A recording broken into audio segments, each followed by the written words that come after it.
Hello everyone शांति पाठशाला को मु आपण मानंकु स्वागत जनाउछि। आजिकार एक नूतन वीडियो रे आमे आलोचना करिबा नेताजी सुभाष चंद्र बोसଙ୍କ जयंती उपलक्षे एक सुंदर भाषणटीए।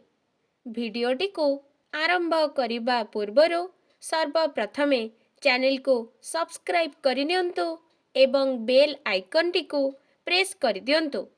चलंतु आरंभ करिबा।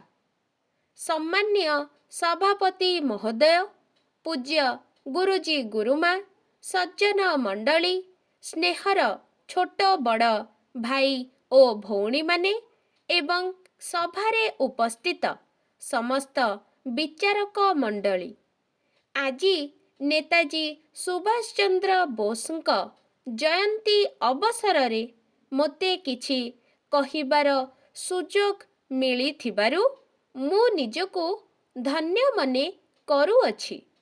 जाहांक कथारे मेघासनरे मेघ गर्जी उठुथिला, इंग्रेज माने भय करुथिले, से थिले आमर भारतर अति प्रिय नेताजी सुभाष चंद्र बोस, जाहांकर जन्म अछि किंतु मृत्यु नाही।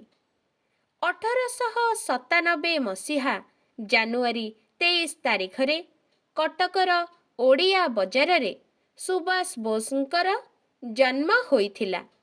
तांक बापा थिले सुनामधन्य ओकिल जानकीनाथ बोस ओ मा थिले प्रभावती देवी। निज गाँ पश्चिम बंग हेले मध्य से रहुथिले कटकर ओडिया बजार रे। से रेभेन्सा कॉलेजिएट स्कूल रो मैट्रिक पास करिथिले। तापरे कलिकतार प्रेसिडेंसी कॉलेज रे पाठ पढ़िथिले। बीए पास करी आईसीएस परीक्षा रे चतुर्थ स्थान अधिकार करिथिले। इंग्लैंड रु फेरिबा परे सुभाष बोस असहयोग आंदोलन रे जोग देले। उग्र जातीय वीर देशबंधु चित्तरंजन दासଙ୍କ सहित साक्षात करिथिले। इंग्रेज मानଙ୍କ विरुद्धरे प्रकाशित फरवर्ड संवाद पत्रर सुदक्ष संपादक थिले सुभाष बोस। तांकर ज्वालामयी अग्निवर्षी भाषण रे विश्ववासी उद्बुद्ध हेले। सेथिपाई दुई थर जातीय कांग्रेस रे अप्रतिद्वंदी सभापति होइथिले।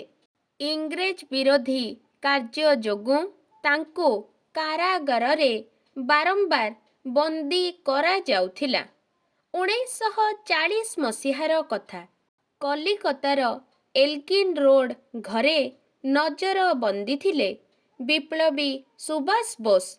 चारिपटे पुलिस नजर, किंतु धूर्त पुलिस आखिरे धूली देई मोहम्मद जियाउद्दीन बेसरे सुभाष बोस सेठारु पलायन करिथिले।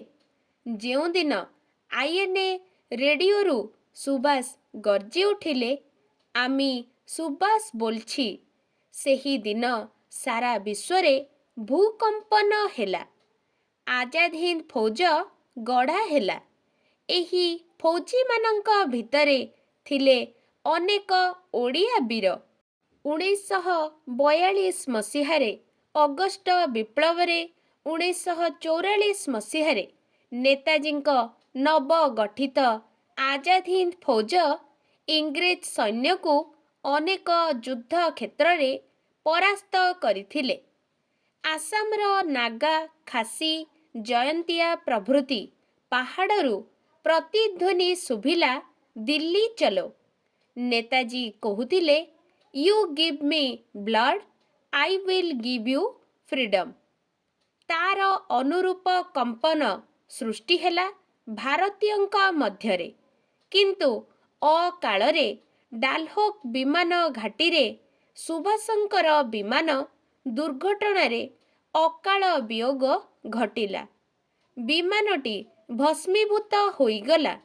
मात्र ନେତାଜୀ ମୃତ କି ଜୀବିତ ଆଜି ପର୍ଯ୍ୟନ୍ତ ଜଣାପଡ଼ିଲା ନାହିଁ।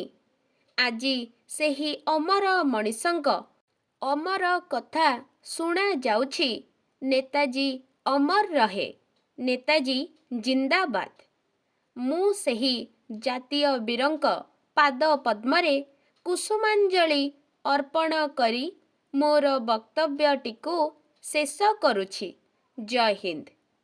ଆଜିକାର ଭିଡ଼ିଓଟି ଆପଣଙ୍କୁ କିପରି ଲାଗିଛି କମେଣ୍ଟ ମାଧ୍ୟମରେ ନିଶ୍ଚୟ ଜଣାଇବେ ଏବଂ ଲାଇକ୍, ସେୟାର, ସବସ୍କ୍ରାଇବ୍ କରିବାକୁ ଜମାରୁ ଭୁଲିବେନି। ଧନ୍ୟବାଦ।